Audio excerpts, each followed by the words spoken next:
Hello everyone and welcome. I had the privilege of joining the Western Automotive Journalist 2017 track day at Mazda Raceway Laguna Seca, where I was able to test out some of the latest and most capable cars from many different manufacturers. This video is dedicated to discussing how these vehicles perform on a track, and does not necessarily speak to their on-road friendliness. I will also be showing lap times, but know that this is not a competitive event, it's an event for evaluation, so I'll be braking very conservatively and am far from a professional race car driver at that.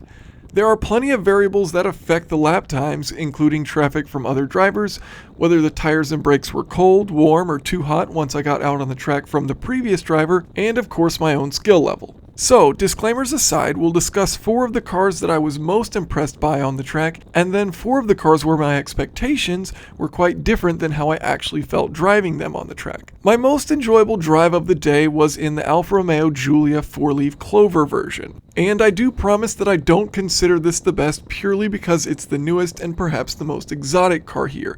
It's genuinely an amazing machine on the track. Of all the cars I drove, it was easily one of the most balanced, inspiring great confidence at nearly any speed. Under the hood is a twin-turbo 2.9-liter 90-degree V6 engine producing 505 horsepower and 443 pound-feet of torque, a potent 175 horsepower per liter. But it wasn't the most powerful car here, and it certainly wasn't the lightest car here. In fact, Alfa doesn't even list the weight of the car in their press kits, though Motor Trend weighed one in at around 3,800 pounds. Even with the weight, it was my fastest lap around the raceway, for which I purely attribute its balance and predictability to provide confidence for even a novice driver such as myself. In second place, we're in the Mazda MX5 Miata RF, Mazda's latest hardtop convertible MX5. This is the club version with an LSD and manual transmission. The RF adds a little over 100 pounds of additional weight, though dynamically it feels very similar to the soft top. The weight distribution is a perfect 50-50 split without a driver in the seat, with the weight shifted slightly back from the soft top. The car is an absolute joy to drive, with near perfect predictability and a highly approachable limit. If you decide to push the car too hard, letting off the throttle or brakes and a minor steering correction puts you right back on pace. I'd probably have given this car first place if it weren't for the fact that the steering wheel does not telescope and that my head, with helmet, was smashed against the ceiling for the track drive. Yes, I'm 6'1", but I don't think that's all that absurd of a height to fit in a modern car. My lap time was just slightly better than the BRZ and 86 Duo. Which conveniently brings us to our third and fourth cars, the Subaru BRZ and the Toyota 86 Twins. Both have a very similar dynamic feel to the MX5, very balanced and predictable, easy to push hard, with just a bit more heft to pull around the track, but also a bit more power. While the tires aren't particularly graceful on a track, they like to oversteer, it's an insanely fun car to drive hard as it rewards drivers of all abilities to find the car's limits. The BRZ's performance package is also tremendous value, adding new shocks, 17-inch aluminum alloy wheels, and most importantly for track use, significantly larger Brembo brakes both front and rear, all for $1,200. That's a much better deal than Mazda's $3,400 Brembo and BBS package, which only provides Brembos on the front wheels, and there doesn't seem to be a significant size difference. For track days, the BRZ with performance package won't let you down, and will comfortably fit taller drivers.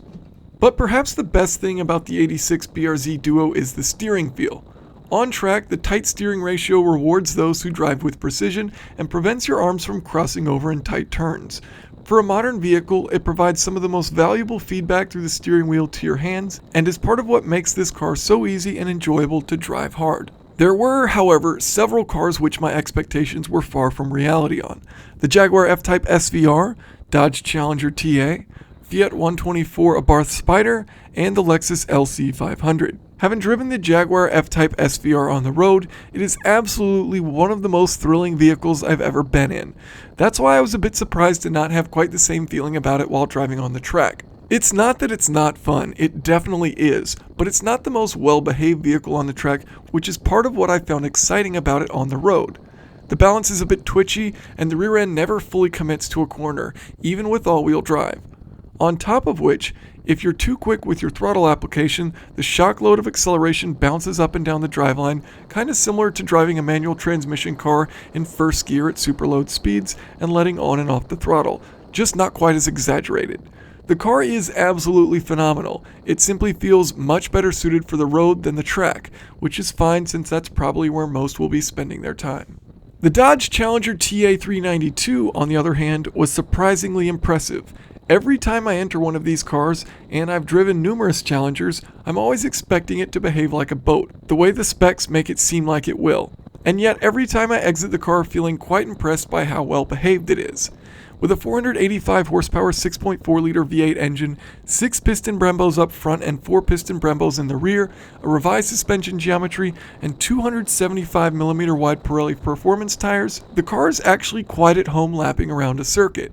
It was my third fastest car around the track for the day, and had me grinning as I rolled back into the staging area. Moving on to another member of the FCA family, the Fiat 124 Spyder Abarth is one of the most fun vehicles you can buy for the money, yet somehow I was a little let down by how it felt on the track. It's not that it isn't near perfect, it truly is a remarkable vehicle, but yet I found myself having more fun in the MX5 and BRZ 86 Duo. The only two real downfalls I have for the car, aside from once again I'm a bit too tall for it, is the shifting and the engine response. On the street, neither feel like an issue, but on the track, the manual shifter is noticeably more clunky than Mazda's all-new 6-speed box in the MX5.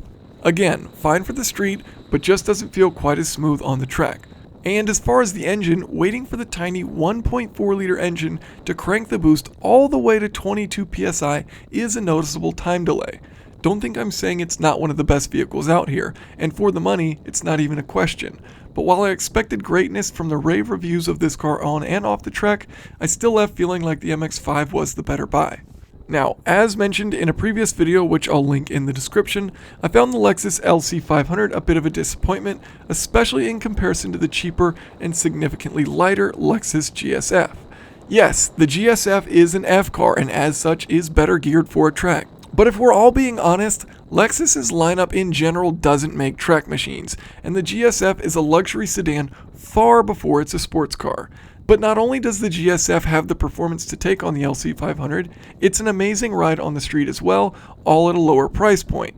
And while I do think the LC500 has a beautiful exterior, the GSF doesn't sacrifice on interior quality. As you can see, it's strikingly similar, and I think both are well executed luxury cars. Whether or not they belong on a track is debatable, but nonetheless, that's what I was here at this event to compare. If you're curious, here's a complete list of my lap times and cars that I actually recorded. Know that comparing these lap times directly doesn't make a ton of sense unless you analyze the whole lap. Some of the cars required being off throttle after turn 5 for a noise ordinance, sometimes I fell into traffic, sometimes drivers were passing me and I needed to give them space, and of course I was a bit more confident towards the end of the day, so the order which I drove the cars in matters quite a bit. I will also include videos of all of the laps on my second channel, Engineering Explained Extra, so if you're curious about any of the specific car laps, you can check them out there with data overlays and GPS loggers. A great example of how these lap times can be misinterpreted without context is by looking at my best MX5 lap versus my best 124 Spyder lap. Though the 124 was 3 seconds faster, it's because about 3 seconds were lost waiting in traffic at the beginning of my MX5 lap. Once free, the cars had nearly identical lap times. Thanks everyone for watching, and if you have any questions or comments, feel free to leave them below. As mentioned, all of the cars with lap times will have videos posted on my second channel, EE Extra, to check out if you're interested.